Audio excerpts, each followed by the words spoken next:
Welcome back students. हम लोग discuss करने जा रहे हैं case study based questions atoms and nuclear chapter से। तो ये नया पैटर्न जो इंट्रोड्यूस हुआ है ईयर 2021 से। तो क्वेश्चन नंबर 15 एंड 16 चार चार नंबर के आपको मिलने वाले हैं। तो उस कैटेगरी के क्वेश्चन किस तरह के होते हैं, एक पैराग्राफ आपको दिया रहता है, उसके बाद 4 या 5 क्वेश्चन वहां पर होते हैं। 5 क्वेश्चन में से 4 आपको करने होते हैं, हर एक का वेटेज 1 मार्क होता है। तो कुल मिला के 4 नंबर का ये एक सवाल होता है। तो ऐसे 2 सवाल आपको मिलने वाले हैं पेपर में, फिजिक्स के पेपर में। तो 8 नंबर टोटल वेटेज है। मैक्सिमम कंटेंट जो है कंसेप्चुअल होता है। So let's discuss. तो ये पहला है case study based. Everything around us which has mass and occupies space is matter. ये मैटर की डेफिनेशन होगी। N atom is the basic unit of matter. It cannot be broken down further using any chemical means because it is the basic building block of an element. ठीक है, chemical process से atom को और further तोड़ा नहीं जा सकता. Every state of matter, solid, liquid, gas and plasma is composed of either atom, either it is neutral, unionized or ionized atoms. An atom is made up of 3 particles known as protons, neutrons and electrons, and these particles are also made up from subparticles. Among these 3 particles, protons have a positive charge while electrons carry a negative charge, and the third particle, neutron, have no electric charge. ठीक है, ये neutrons नहीं होना चाहिए, neutron होना चाहिए, singular में होना चाहिए. And the charge of atoms depends on the number of protons and electrons. कि कितने प्रोटॉन कितने इलेक्ट्रॉन उसमें है. अकॉर्डिंगली एटम पॉजिटिवली या नेगेटिवली चार्ज हो सकता है, न्यूट्रल हो सकता है. That is an atom is electrically neutral if the number of protons and electrons are equal. If an atom has more or fewer electrons than protons, then it has an overall negative or positive charge. ठीक है, मोर or fewer दोनों condition आ गई, इसलिए negative positive दोनों आ गई. These atoms are extremely small, or you can say their typical sizes are around 100 picometers. Pico 10 to the power minus 12 और 100 आ गया तो 10 की power minus 10 meter in an angstrom unit. So the dense region consisting of protons and neutrons at the center of an atom is known as the atomic nucleus of an atom. Every atom is composed of such nucleus and some electrons will be surrounding it. Studying these atoms and nuclei will help us to have a thorough understanding of matter. Studying about the nucleus and its reaction will help us to understand more about nuclear energy, which is very useful renewable energy. That's why it is very important to study about atoms and nuclei. तो ये इस chapter की importance पर प्रकाश डाला गया है, importance बताई गई है कि भाई क्यों ये पढ़ना चाहिए आपको. जो डिटेल मैंने अभी रीड की ये वैसे भी हम जानते हैं सभी. सो ये नहीं पढ़कर भी हम जवाब दे सकते थे. इन केस एग्जाम में अगर आपके पास टाइम कम हो तो आप डायरेक्ट क्वेश्चन अटेम्प्ट करने की कोशिश कर सकते हैं विदाउट स्टडिंग द पैराग्राफ. तो पहला सवाल है, what is the basic unit of matter? तो it is atom. Which particle is responsible for the ionization of the atom? Ionisation किसकी वजह से होगा? इलेक्ट्रॉन की वजह से. न्यूक्लियस में से कुछ नहीं निकलता. If number of protons in an atom is equal to number of electrons plus 2, then atom is said to be. अब इसको थोड़ा सा समझना पड़ेगा क्योंकि इसमें जिस तरह से लिखा है ये वेल डिफाइंड नहीं है. Number of protons in an atom is equal to number of electrons plus 2. यानी जो प्रोटॉन है वो जितने इलेक्ट्रॉन है उससे 2 ज्यादा है. तो 2 ज्यादा है इसका मतलब 2 इलेक्ट्रॉन उसमें से निकाल लिए गए. तो हम बोलेंगे डबली आयनाइज पॉजिटिव आयन क्योंकि पॉजिटिव चार्ज ज्यादा है. Which is the most dense part of an atom? Nucleus होता है. तो exact central part, region at the centre of atom containing neutrons and protons. So B is more appropriate. तो answer अगर हम देखते हैं तो B C B A, B C B A. Okay, next question है, बोर्स एटॉमिक मॉडल, उसके बारे में आपको जानकारी दी गई है. To study about atom, various scientist perform various experiments and suggest various models of an atom with some explanation.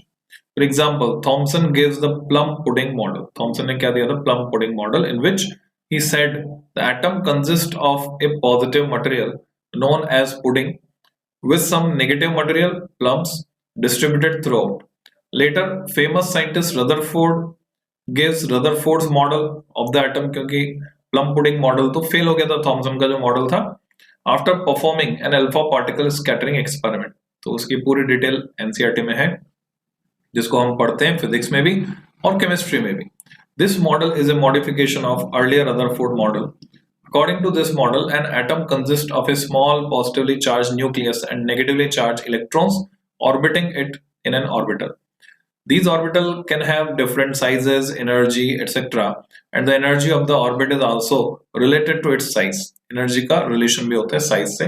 -13.6 upon n square आपको पता है. That is, the lowest energy is found in the smallest orbit.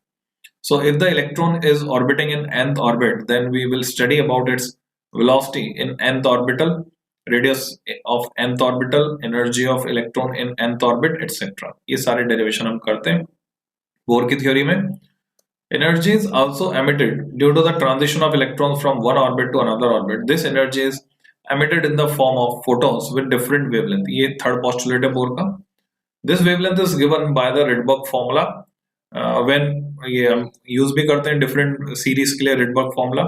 When electrons make transitions between two energy levels in an atom, various spectral lines are obtained. The emission spectrum of the hydrogen atom has been divided into various spectral lines like Lyman series, Balmer series, Paschen series, bracket phone और chemistry में हमफ्री की भी बात की जाती है. पहला सवाल है, the formula which gives the wavelength of emitted photon when electron jumps from higher energy state to lower was given by, तो नाम याद रखना है आपको रिडबर्ग का, क्योंकि उसको रिडबर्ग फॉर्मूला हम कहते हैं. What is true about Bohr's atomic model? क्या सत्य था इसके बारे में? His model was uniquely totally different from other. His model is a modification of Rutherford atomic model. His model is okay. His model is a modification. ठीक है. Bohr's atomic model is applicable for किसके लिए? Only for hydrogen atom and hydrogen-like atoms. तो only for hydrogen atom लिखना गलत होगा, for hydrogen-like atom के लिए भी हम लगा सकते हैं. The cause of rejection of Rutherford atomic model was, उसमें क्या समस्या थी, उसकी लिमिटेशन क्या थी? It was totally wrong, नहीं ऐसा नहीं था. It could not justify stability, stability को नहीं समझा पाया, क्योंकि इलेक्ट्रॉन घूमता हुआ गिर जाना चाहिए था इसके हिसाब से. तो B C B D, B C B D, all correct. Next है size of the nucleus. Rutherford was the pioneer, यानी पथ प्रणेता, leader, who postulated and established the existence of atomic nucleus. Nucleus की खोज Rutherford ने की थी, ऐसा मानते हैं. At Rutherford's suggestion, Geiger and Marsden performed their classic experiment. तो एक बार पहले जिक्र आया था assertion reason वाले क्वेश्चन में, तब मैंने वहां पे आपको बताया था वहां कुछ मिसकंसेप्ट इन्वॉल्व था. तो एक्चुअल में रदरफोर्ड ने नहीं किया था एक्सपेरिमेंट. किसने किया था? रदरफोर्ड के सजेशन पर गीगर और मार्सडन ने परफॉर्म किया था. On the scattering of alpha particles from thin gold foil, their experiments revealed that the distance of closest approach to a gold nucleus of an alpha particle of kinetic energy 5.5 mega electron volt से अगर इसको छोड़ते हैं तो आती 4 × 10⁻14 metre. इसी को अगर बढ़ा के 7.5 मेगा इलेक्ट्रॉन वोल्ट कर दिया जाए तो बच्चों यहाँ पे 3.1 × 10⁻14 आ जाते हैं, यानी और कम हो जाती है दूरी. The scattering of alpha particle by the gold sheet could be understood by Rutherford by assuming that the Coulomb repulsive force was solely responsible for scattering. उसी की वजह से particle scatter होते हैं. Since the positive charge is confined to the nucleus, the actual size of the nucleus has to be less than this. इससे भी कम होना चाहिए, क्योंकि physical contact तो हुआ नहीं यहाँ पर. If we use alpha particle of higher energies than 5.5 mega electron volt, the distance of closest approach to the gold nucleus will be smaller, and at some point, the scattering will begin to be affected by the strong range nuclear forces. एक limit से ज़्यादा और कम नहीं हो पाएगी. And differ from Rutherford's calculation. Rutherford's calculation are based on pure Coulomb repulsion between the positive charges of the alpha particle and the gold nucleus. From the distance at which deviations set in, nuclear sizes can be inferred. ठीक है, जितनी दूरी से deviation हो रहा है particle के path में, उसके हिसाब से हम न्यूक्लियस का साइज का अंदाजा लगा सकते हैं. By performing scattering experiments in which fast electrons instead of alpha particles are projectiles that bombard targets made up of various elements, the sizes of nuclei of various elements have been accurately measured. तो electron scattering experiments इनको कहा करते हैं. It has been found that a nucleus of mass number A has radius, radius होती है r equal to r0 a raised to power 1 by 3, where r0 होता है 1.2 Fermi, है ना. आपको याद आ रहा हो तो असर्शन रीजन में एक जगह 1.1 लिखा था, तो मैंने बोला था 1.2 लेते हैं हम इसको. This means the volume of the nucleus which is proportional to r cube is proportional to a. Thus the density of nucleus is a constant. ये कंसेप्ट है independent of A. For all nuclei, सभी nuclei के material की density same होती है. Different nuclei are like drops of liquid. ये misprint है थोड़ा, चल जाएगा वैसे तो, फिर भी मैं करेक्शन तो कर ही सकता हूं, तो कर देता हूं. लाइक्स नहीं, लाइक और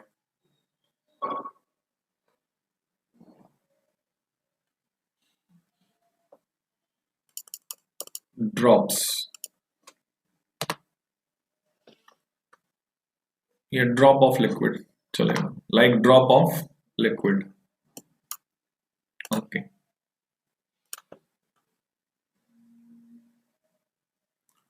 Of constant density. The density of nuclear matter is approximately 2.3 times per 17 kg per meter cube. हम कैलकुलेट करके निकाल सकते हैं न्यूमेरिकल डेटा रख के. This density is very large. Water के कंपैरिजन में 10 power 14 times है. Compared to ordinary matter, say water, which is 10 power 3 kg per meter cube. This is understandable as we have already seen. ये कई बार सवाल आ गया, compare करो तो 10 की पावर 14 आ गया ratio. Most of the atom is empty. ऐसा क्यों है? क्योंकि एटम का मैक्सिमम पार्ट खाली है. Ordinary matter consisting of atom has a large amount of empty space. तो ऐसा लग रहा है कि पूरा चैप्टर ही हम केस स्टडी बेस्ड क्वेश्चन में इस थ्योरी के थ्रू कवर कर रहे हैं. ये पूरा चैप्टर ही पढ़ लिया ऐसा लग रहा है. पहला सवाल, relative density of nucleus with respect to water, तो वो 10 की पावर 14 के ऑर्डर पे जाएगा. 2.3 into 10 power 14 kg per meter cube. From r equal to r0 a raised to power 1 by 3, how can we conclude that density of almost all the nucleus is same? क्योंकि a cut रहा है उसमें, है ना, a की value cancel हो रही. So volume being proportional to cube of r, ये रीजन है. What is the kinetic energy of alpha particles bombarded towards the gold nucleus in Giger Marsden? जो क्लासिक एक्सपेरिमेंट था 5.5 मेगा इलेक्ट्रॉन वोल्ट थी, उसको joule में आपको बदलना है. तो 5.5 को मल्टीप्लाई करेंगे 1.6 से, यानी ये क्या आएगा, ये आएगा 5.5 मेगा, मेगा यानी 10 पावर 6, इलेक्ट्रॉन वोल्ट यानी 1.6 इंटू 10 पावर माइनस 19 जूल. तो पहली बात तो यहां पे आ गया 10 की पावर माइनस 13, और यहाँ 5.5 को 1.6 से मल्टीप्लाई करेंगे तो 5 6 30, 5 × 5 ये आ गया 8, और फिर से तो हमें मिलता है 880, और पॉइंट यहाँ लगता है तो 8.8 10 पावर माइनस 13 मिलता है. तो correct answer is 8.8 into 10 power minus 13 joule. What is the range of volume of hydrogen nucleus? Hydrogen nucleus का वॉल्यूम किस रेंज में जाएगा? तो R equal to R0 a raised to power 1 by 3 है. तो हाइड्रोजन के लिए a कितना है, 1 ले लेते हैं हम, तो R0 हो गया, R इक्वल टू R0. तो R0 है 1.2 फर्मी, इसको लिखकर बता देता हूं मैं. R0 था 1.2 फर्मी, उसका क्यूब करना पड़ेगा हमको, 1.2 10 पावर माइनस 15. तो 1.2 का क्यूब चाहिए, तो 12 12 जब 144 होता है, तो 1.2 का स्क्वायर तो 1.44, उसको 1.2 से और मल्टीप्लाई करेंगे, 2 4 जा 8, 8 2 4 4 1 8 2 7 1 3 1.728 और यहाँ आ जाएगा 45, 1.728 इंटू 10⁻⁻45। तो यहाँ तो खाली ऑर्डर पूछा है, so correct answer is -45। So answers are A B B, A यहाँ ए नहीं है, बी बी वो तो सही है। यहाँ पर 8.8 10⁻⁻13 जूल और ये भी क्या है 8.8 इंटू 10⁻⁻13 जूल। तो ए और सी जो है सेम आंसर है, ठीक है। तो ये मिसप्रिंट है, तो ए बनाएंगे तो भी सही है, सी बनाएंगे तो भी सही है। Next, graphical representation of scattering of alpha particles by gold nucleus. ये ग्राफ एनसीईआरटी में दिया हुआ है, वहीं से ये कॉपी पेस्ट यहाँ पर किया गया है।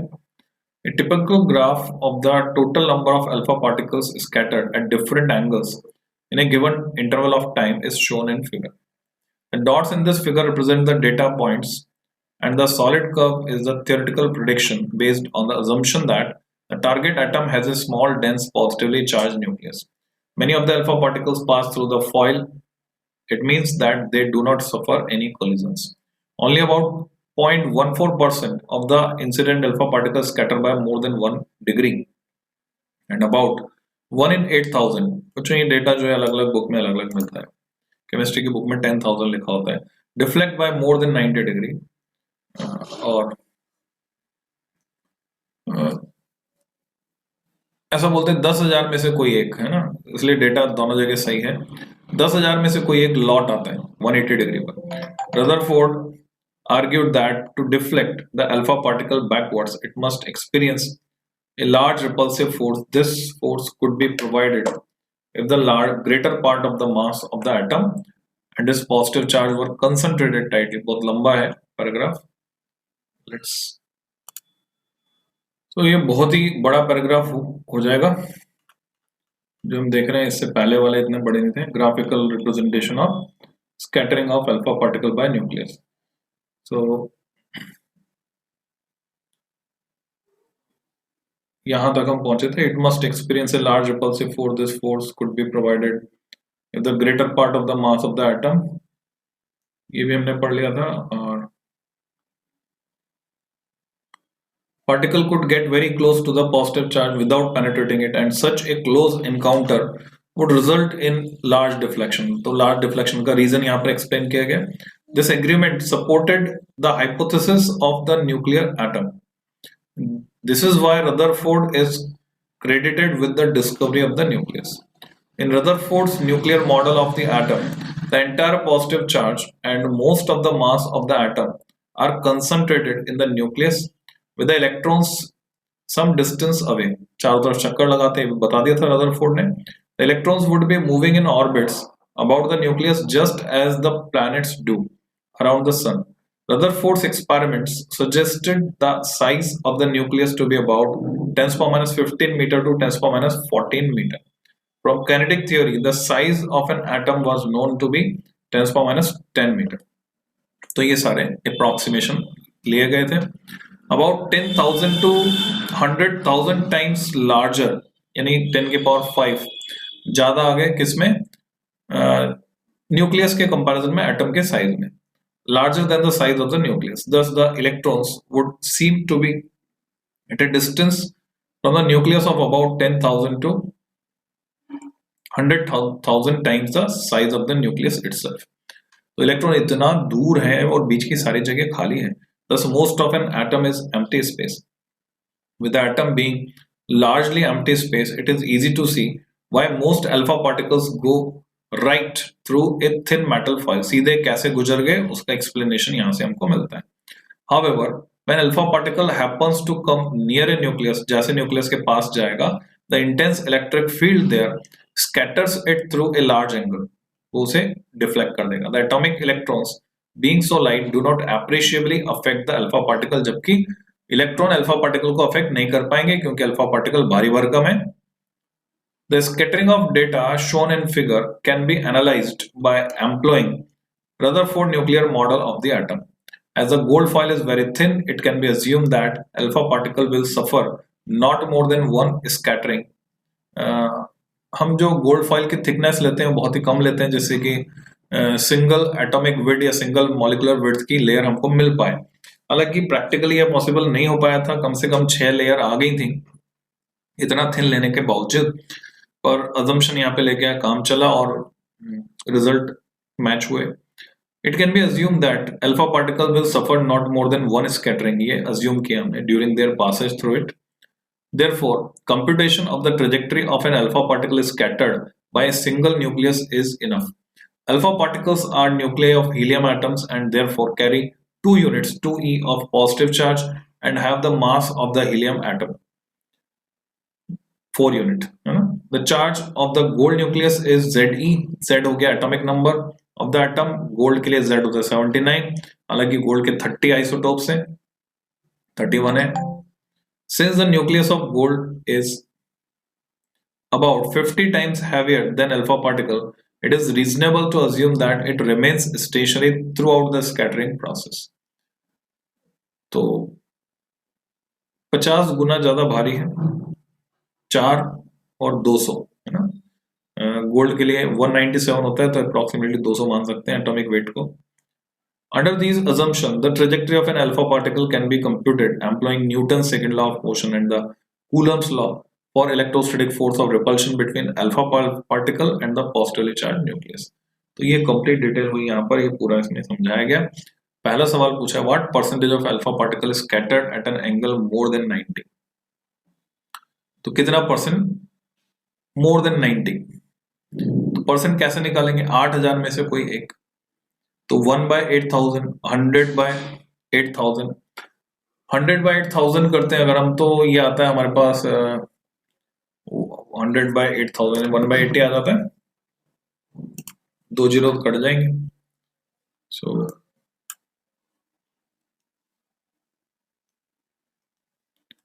100/8000, 100 से मैंने मल्टीप्लाई कर दिया तो ये हो गया 1/80। अब 1/80 की वैल्यू मुझे निकालनी है, तो पहले तो पॉइंट आया, यहाँ आया 0, फिर एक और 0 आया, फिर आएगा 100 और ये 1 टाइम जाएगा, जबकि यहाँ जो आंसर दिख रहा है हमको 0.0125 एक ही है बस, ये आंसर है। Why the nucleus of gold is about remains stationary throughout the scattering process? क्योंकि वो 50 गुना भारी है। मास ऑफ प्रोटॉन से nucleus of gold is about remains stationary throughout the scattering process. Mass of proton से तो नहीं, पर बाकी में तो 50 गुना है नहीं। यहाँ आना चाहिए 15 times the mass of alpha particle, ऐसा आना चाहिए, नॉट द प्रोटॉन। यहाँ जो है प्रोटॉन की जगह अल्फा पार्टिकल आना चाहिए, तो कुछ मिसप्रिंट हो गया है यहाँ पे, मैं सब में ही अल्फा पार्टिकल होना चाहिए।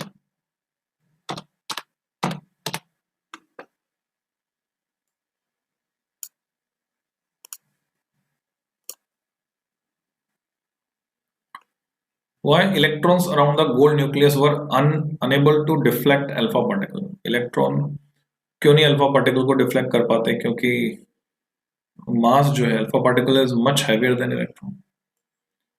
जैसे ट्रेन जा रही है, उसके रास्ते में ठेला आ जाए ट्रैक पे, तो ठेले के तो पर खच्चे उड़ जाएंगे। ठेला अगर टूटता नहीं है तो ट्रेन से टक्कर से उसके आगे भागने लगता है, उसकी डबल वेलोसिटी से, ट्रेन की वेलोसिटी पर कोई इफेक्ट नहीं होता। What is the ratio of charge on alpha particle and gold nucleus? Ratio निकालना है alpha particle and gold nucleus. तो गोल्ड न्यूक्लियस 79 चार्ज है, अल्फा पार्टिकल के पास जो है 2 है, तो 2/79, 2/79 करेंगे तो 2/79 वापस इसी रेंज में जा रहा है, नहीं जा रहा, देख लो 1/80 या 2/79 रेंज तो सेम ही आ रही, तो 0 लग गया, 20 में मिल जाता तो 0 लगेगा, यानी ऐसा तो एक ही आंसर है 0.025। सो ACDA यहाँ बोल रहे D because its mass is 200 times the mass of proton. Okay, why the nucleus of gold remains stationary throughout the scattering process. ठीक है, टक्कर अल्फा पार्टिकल से हुई है तो अल्फा पार्टिकल से कंपेयर करना चाहिए। इन्होंने कंपेयर किया है प्रोटॉन से, तो ठीक है, फिर मैं यहाँ पे अल्फा पार्टिकल अगर नहीं प्रोटॉन लिखता हूं, वापस से मैं वही कर देता हूं प्रोटॉन, क्योंकि जो टक्कर मार रहा है उसके मास से कंपेयर नहीं कर रहे हैं। तो उस सिचुएशन में प्रोटॉन के मास से 4 गुना होता है अल्फा पार्टिकल का मास, तो 200 टाइम्स होना ही होना है, it becomes 200 times. So we can make answer as D.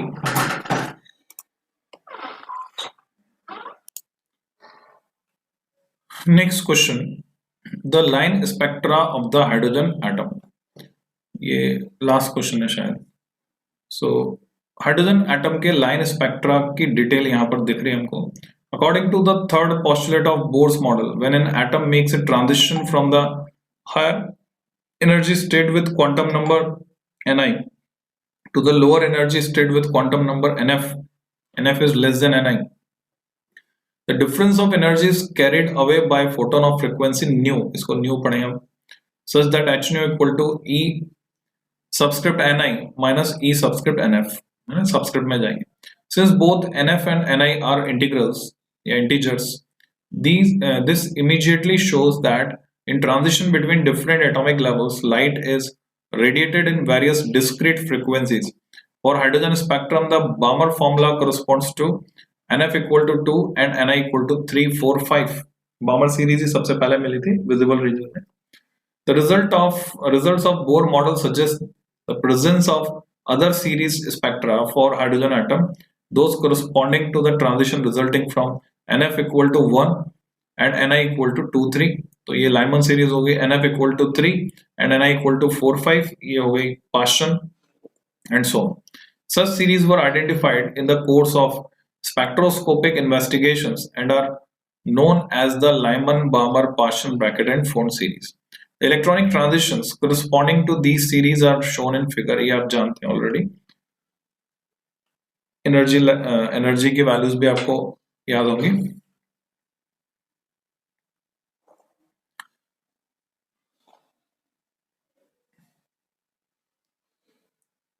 These spectral series are called, but when an atom absorbs a photon, जब उल्टा काम होगा, that has precisely the same energy, उतनी energy absorb करेगा, needed by the electron in a lower energy state to make transition to a higher energy state.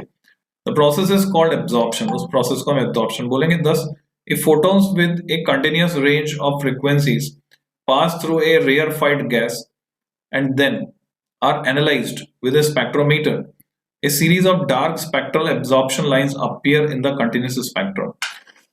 जो वो गर्म होने पर रेडिएट करता है वही सब लाइंस वो ठंडा होने पर वेपर एब्जॉर्ब कर लेती है। The dark lines indicate the frequencies that have been absorbed by the atoms of the gas. The explanation of the hydrogen atom spectrum provided by Bohr's model was a brilliant achievement which greatly stimulated progress towards the modern quantum theory. तो इस जानकारी के आधार पर हमें कुछ प्रश्नों का उत्तर देना है। पहला सवाल है, the series of spectrum when electron jumps from n equal to 5 to n equal to 3, तो 3 में आगे तो Lyman Balmer Paschen, तो Paschen series हो गई। Then Balmer series is obtained when electron transits from, Balmer series कब मिलती है, n equal to 2 में आने पर, तो n equal to 2 में आने पर। From figure shown, predict which series has waves of maximum frequency. कौन सी सीरीज की वेव्स मैक्सिमम फ्रीक्वेंसी की होंगी? जहां पे एनर्जी का डिफरेंस सबसे ज्यादा होगा बच्चों, वही मैक्सिमम फ्रीक्वेंसी की होगी। तो एनर्जी का डिफरेंस हम देख रहे हैं, सबसे ज्यादा जो डिफरेंस मिल रहा है एनर्जी का वो लाइमन सीरीज में मिल रहा है। बाकी सीरीज में तो ये ऊपर जाने पर एनर्जी का डिफरेंस कम होता जा रहा है। तो लाइमन सीरीज जो है वो मैक्सिमम फ्रीक्वेंसी मैक्सिमम एनर्जी वाली होगी। एनर्जी मैक्सिमम तो frequency maximum. What is the maximum energy of photon in emission spectrum of hydrogen atom? वो कितनी है? 13.6 इलेक्ट्रॉन वोल्ट है। So answers are A B C, A B C. तो यहां पर ये कहानी खत्म होती है बच्चों। तो हमने एटम्स एंड न्यूक्लियर डिस्कस किया। नेक्स्ट लेक्चर में मिलते हैं वापस आपसे। इलेक्ट्रॉनिक डिवाइसेस हम डिस्कस करेंगे और वो लास्ट होगा केस स्टडी बेस्ड क्वेश्चन जब डिस्कस करेंगे तो। So till than happy learning.